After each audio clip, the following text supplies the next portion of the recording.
এই দেখো আমি এটা কি বানাচ্ছি জানো? এটা বানাচ্ছি আলুর পুর। আর ওই যে দেখছো ওটা হচ্ছে জল, কারণ আজকে ফুচকা খাবো। দেখো আমার ফুচকা রেডি, শুধু টক জল আর আলুটা মাখলেই ব্যাস হয়ে যাবে। খাওয়া শুরু।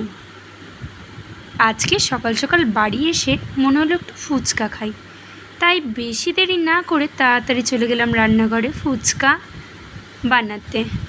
তো দেখেইছো ফুচকার আলুটা মাখছি আর টক জলটা রেডি করব, কিন্তু এখানে তেঁতুল না, লেবু দিয়ে টক জলটা হবে। তেঁতুল দিয়ে আমি খাই না, তাই লেবু দিয়ে। তোমরাও ট্রাই করতে পারো কিন্তু লেবু দিয়ে, ভীষণ ভালো লাগে।